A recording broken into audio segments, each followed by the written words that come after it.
Both? I am, yeah, but it's not exactly accurate to say I'm studying seriously because I was always serious about it. Well, I'm of just course, you I'm were. just directing it in a more disciplined. Picture this: Paul Simon, deep in thought in his Manhattan apartment, looking out at the city skyline, a notebook in his hand, a melody swirling in his head, and a list. A private mental catalog, not of influences, but of offenses. Because for all his lyrical grace and poetic quiet, Paul Simon never tolerated pretense, gimmick, or arrogance. These are the 6 musicians he quietly, but unmistakably, came to loathe. Not out of petty rivalry, but out of artistic collision, ideological conflict, and deep personal wounds. The first name, the titan he once admired, then couldn't stand: Bob Dylan. It began in reverence. Simon, like many of his generation, looked up to Dylan in the 60s, until he met him. There was something magnetic about Dylan's lyrical abstractions, his mysterious aura, his sense of being untouchable. Paul had once studied his lyrics like scripture. But when their paths finally crossed, the spell broke. Dylan's aloofness and thinly veiled disdain for Simon's melodies left Paul feeling dismissed, smaller than he'd ever felt in a room full of musicians. "Too clever," Dylan once muttered at a party, and Simon heard it from across the room. The words echoed for days. It wasn't just criticism, it was erasure. Paul had come seeking kinship and left feeling like an outsider. Over time, Simon came to see Dylan not as a mentor, but as a rival who refused to acknowledge his equal footing. The passive-aggressive barbs became a public game, Simon mocking Dylan's nasal drawl in interviews, Dylan calling Simon's writing neat in a bad way. They weren't jabs. They were cold wars waged in sentences. Privately, Simon believed Dylan's mystique was an act, a shadow with a harmonica. He once called him to a friend. It was the greatest disappointment of his artistic life, not because Dylan had failed him, but because he had once needed that approval so badly. That kind of silence leaves a scar. If Dylan was the ghost of folk, then the next name was its ghostbuster, Lou Reed. Simon never vibed with Lou's snarling detachment. The Velvet Underground's raw, jagged edges felt like anti-music to someone obsessed with structure and melody. Where Paul sculpted songs with surgical precision, Lou embraced dissonance like a philosophy. It wasn't just style. It was ideology. They couldn't have been more opposite. They shared a label once, briefly, and Simon remembered their meetings as frostbitten affairs. Lou would show up late, sunglasses on indoors, arms crossed like he was bracing for war. This is terrible to say. It's really quite mediocre, I think. Me included. I really don't feel that I'm much more than mediocre. Simon called Lou's behavior aggressively hollow, like he was performing apathy instead of feeling anything real. Reed, in return, scoffed at Paul's polish and control. "Music for therapists," he sneered. "And not the good kind." Their worlds collided twice, both times under dim lighting and strained politeness. The second time, Lou cut Paul off mid-sentence and walked away without a word. It wasn't a fight. It was worse. It was dismissal. Simon never forgot that. Nor did he forgive it. Because for him, disrespect didn't need volume. It only needed silence sharp enough to cut. Then there was the one whose perfection Simon found unbearable: Sting. They were often booked at the same festivals, mentioned in the same breath, paired as the poets of their generation. But behind Paul's quiet demeanor was a simmering tension whenever Sting's name came up. He bristled at the theatrical polish, the choreographed authenticity, the ever-present sense that Sting was performing wisdom instead of living it. To Simon, music was a language of scars. To Sting, it felt like theater, impeccable, intellectual, and painfully rehearsed. He once told a colleague, "Sting sings like he's solving a riddle for applause." At a benefit gala in 2002, Sting offered to duet. He even made a joke on stage: 2 poets, just 1 microphone.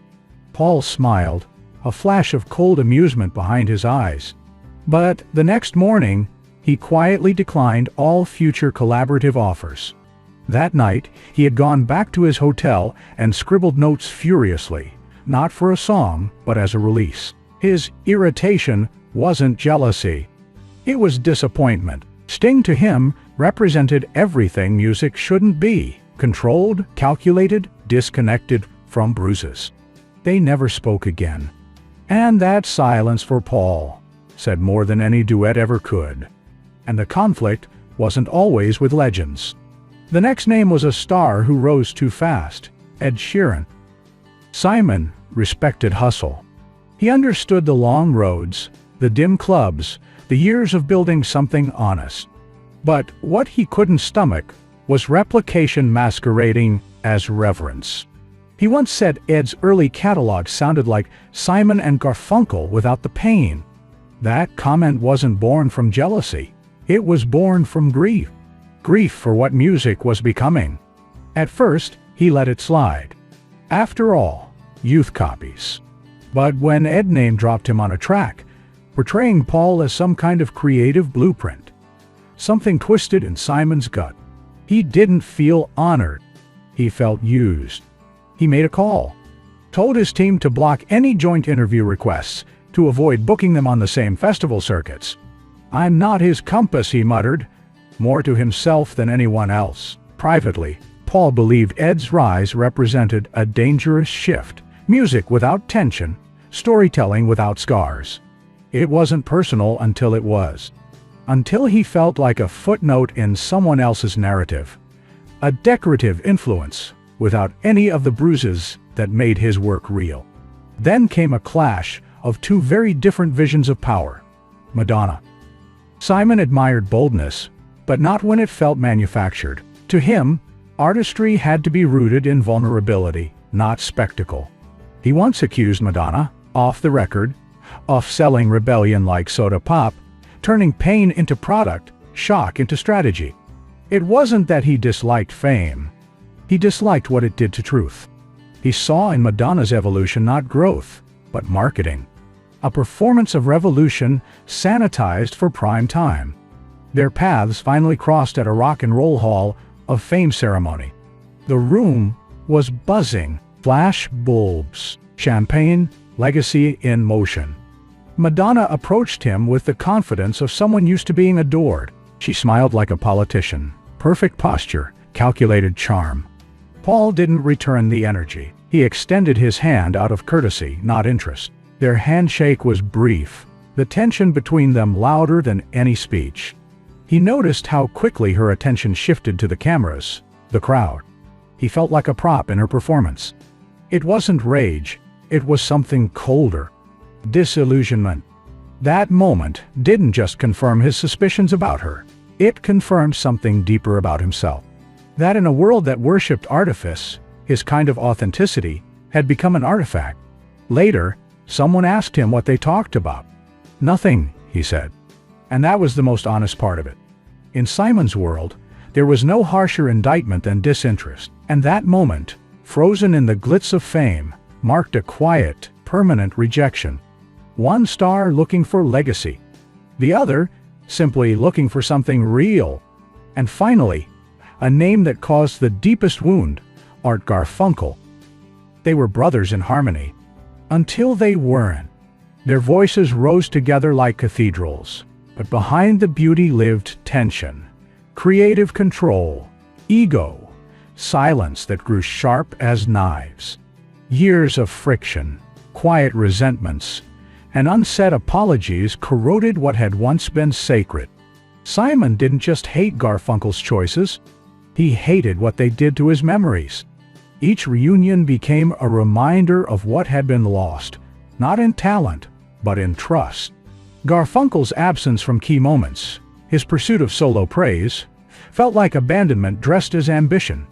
Every time they stood side by side for a comeback, Paul saw more distance than history between them. There were long periods without contact, broken by brief, strained appearances that only reopened the wounds. A dinner in Los Angeles ended in silence.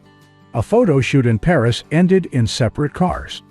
Simon once saw Art smile on stage and wondered if it was real, or just another mask, like the ones they wore in their final years together. They weren't singing anymore. They were surviving. He missed the boy he once harmonized with in stairwells and studios. He missed the way their voices used to find each other naturally, instinctively. But that instinct died in the shadows of bitterness. In an unguarded moment, Simon once told a journalist, "I loved Art like a brother, and like all brothers, I hated him too." But deeper still, beneath that hate, was a grief too wide for melody. A mourning for a bond that music made, but life couldn't protect. Paul Simon built his life around sound. But he was just as shaped by silence. The silences between friends, the pauses after insults, the hush after betrayal.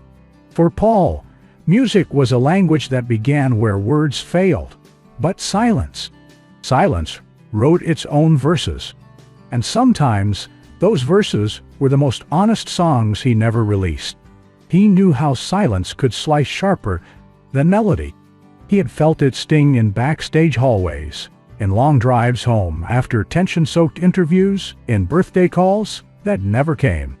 In Simon's world, sound was sacred, but silence, that was where the ghosts lived. And in those spaces, resentment took root, not loud, not explosive, but precise.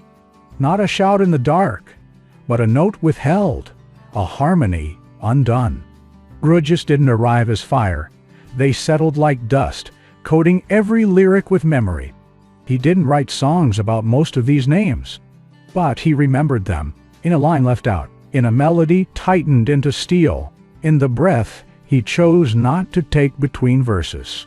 Every silence was intentional, every omission a private protest. Because sometimes, genius doesn't scream its rage. It hums it.